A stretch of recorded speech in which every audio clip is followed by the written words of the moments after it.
जय श्री कृष्णा।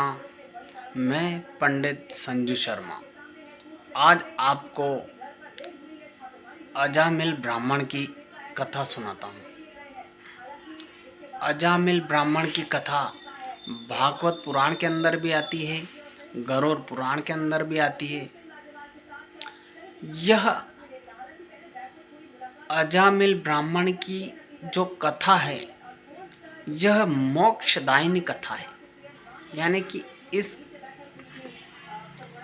इस कथा से हमें हमारा मोक्ष कैसे होता है, हमें अपने जीवन में क्या करना चाहिए, इस कथा से हमें प्रेरणा प्राप्त होती है।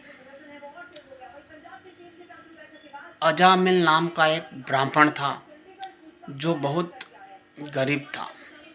वह अपना परिवार का जो गुजारा था वह भिक्षा मांग करके चलाया करता था। और अजामिल के 8 पुत्र 8 लड़के पहले ही थे। अजामिल ब्राह्मण रोज आज इस गांव ऐसे रोज अलग अलग गांव में जाकर के भिक्षा मांग करके अपने परिवार का पालन पोषण किया करता था। लेकिन एक दिन अजामिल ब्राह्मण ने क्या देखा कि एक वेश्या और एक मनुष्य दोनों ही सरोवर में जल क्रीड़ा कर रहे थे। इस दृश्य को देख करके वह अजामिल ब्राह्मण उस वेश्या में ही मोहित हो गया। उसका मन उस वेश्या में ही चला गया, क्योंकि कहते हैं कि मन जहाँ चला जाता है वैसा ही मन हो जाता है।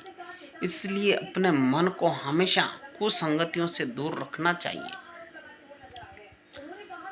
अब जैसे ही उस वेश्या को उस अजामिल ब्राह्मण ने जैसे ही उन दोनों को जल क्रीड़ा करते हुए देखा तो उसका मन भी वैसे ही विचलित हो गया। अब वह अजामिल ब्राह्मण घर गया और उसने मन ही मन में सोचने लगा कि अब मैं इस वेश्या को घर लाऊंगा और इसी से विवाह करूंगा। उसकी बुद्धि भ्रमित हो गई। वह ब्राह्मणी कार्यों को छोड़ दिया। वह उसके अंदर राक्षसी गुण आने लगे। अब वह सारी सामग्री घर रख करके और उस वेश्या को घर लेकर के आ गया और उस वेश्या के साथ में रहने लगा। अब वो कहते हैं कि जिसके संगत में रहते हैं वैसे ही गुण आ जाते हैं। इस प्रकार से जब वो वेश्या के संपर्क में आया तो उसकी ब्राह्मण प्रवृत्ति नष्ट हो गई। अब उसके अंदर कौन से गुण आ गए? वह राक्षसी गुण आ गए। अब वह तामसिक हो गया। अब वह मांस मदिरा का सेवन करने लगा और वह चोरी करने लगा। जहाँ वो ब्राह्मणी कार्य करके भिक्षा मांग करके अपना परिवार का गुजारा चलाता था, वह वेश्या के संपर्क में आने से, वेश्या के साथ में रहने से वह अजामिल ब्राह्मण चोरी करने लगा, डाका डालने लगा, लोगों को मारने लगा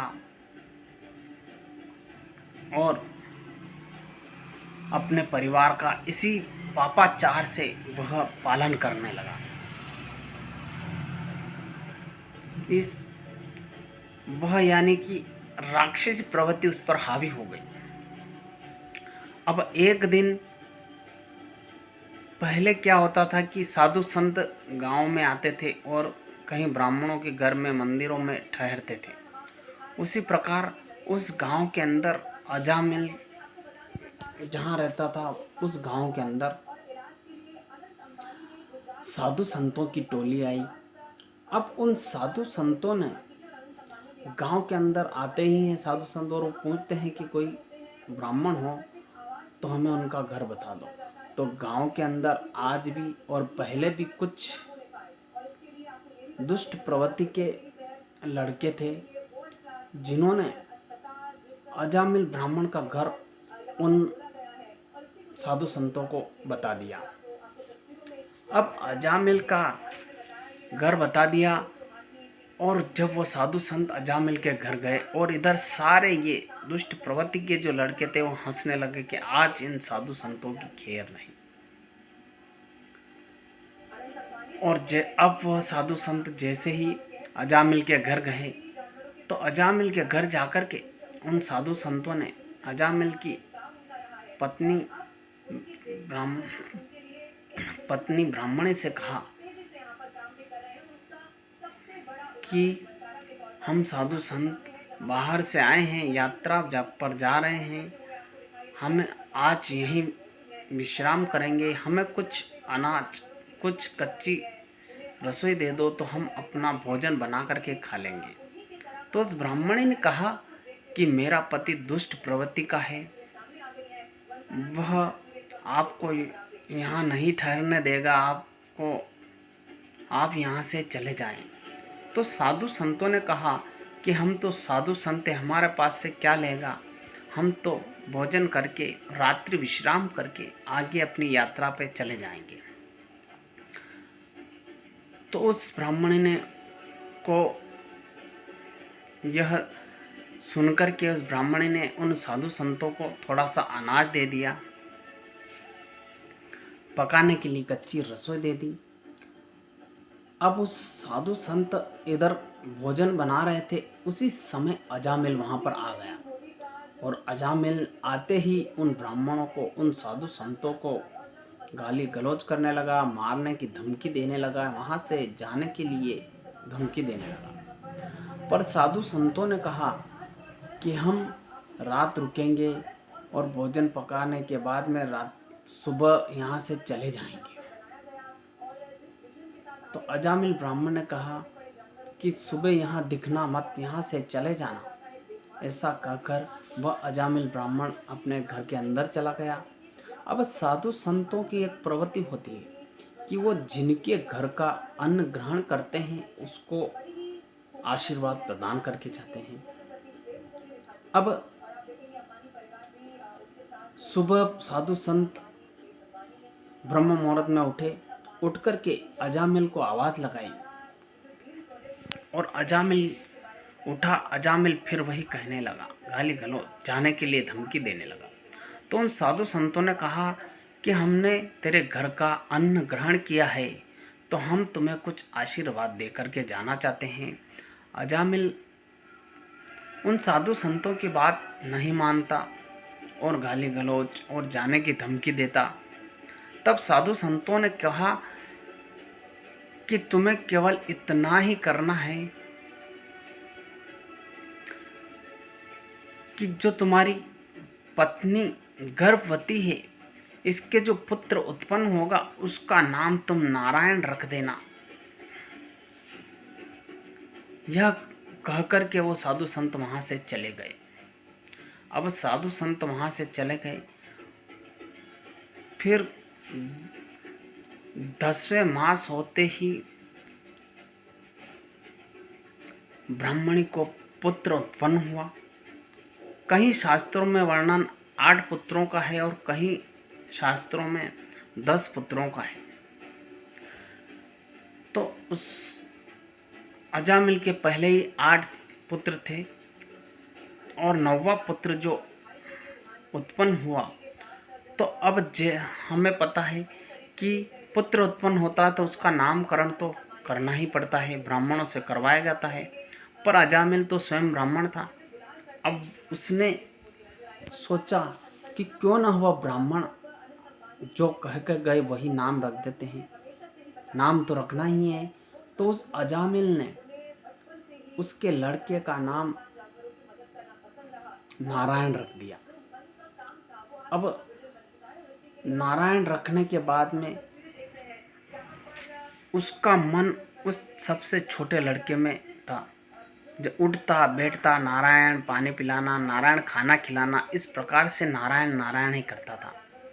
जब अजामिल का अंत समय आया, मृत्यु का समय निकट आया, तब उस अजामिल को यमदूत दिखे। यमदूत को देखते ही वह अजामिल चिल्लाने लगा, घबराने लगा, व्यतीत होकर के जोर जोर से चिल्लाने लगा, नारायण बेटा नारायण बचाना, नारायण बचाना, इस प्रकार से आवाज़ लगाने लगा। वह तो अपने पुत्र को आवाज़ लगा रहा था, लेकिन भगवान की ऐसी कृपा हुई कि अंत समय में अगर प्रभु को स्मरण करते हैं, अंत समय में हम भगवान को बुलाते हैं, तो वो भगवान अवश्य दौड़ करके आते हैं। तो नारायण नारायण चिल्लाने से अजामिल को लेने के लिए स्वयं नारायण के दूत आ गए। नारायण का यानी कि अजामिल का पुत्र नहीं आया, लेकिन स्वयं नारायण के दूत आ गए। अब वो नारायण के दूत अजामिल को ले जाने लगे। तब यमदूत कहते हैं कि ये तो दुष्ट है, इसने बहुत पाप किया है, इसे हम नरक में ले जाएंगे। ऐसा कहने पर वह नारायण के दूत कहते हैं कि नहीं, इसने अंत समय में प्रभु को स्मरण किया है, भगवान को याद किया है, इसलिए हम इसे वैकुंठ में ले जाएंगे। इस प्रकार से उस नारायण यानी कि उस अजामिल ब्राह्मण ने जो नारायण अंत समय में जो नाम स्मरण किया, जिससे उसका मोक्ष हो गया। कहते हैं कि अंत समय में हमें हमेशा नारायण भगवान का नाम स्मरण करना चाहिए।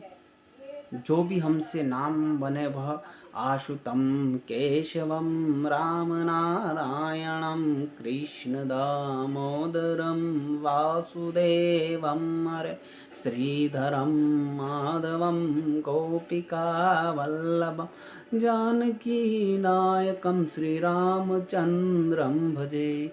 ये जो भगवान का सारे नाम कहे गए हैं, इनमें से जो भी हमसे बने वह नाम हमें लेना चाहिए, और हो सके तो अपने पुत्रों का नाम भी नारायण, कृष्ण, घनश्याम, गोपाल, दामोदर, इस प्रकार के नाम भगवान के नाम रखने चाहिए, जिससे हमें दिन भर में भगवान का नाम भी स्मरण कर सकें।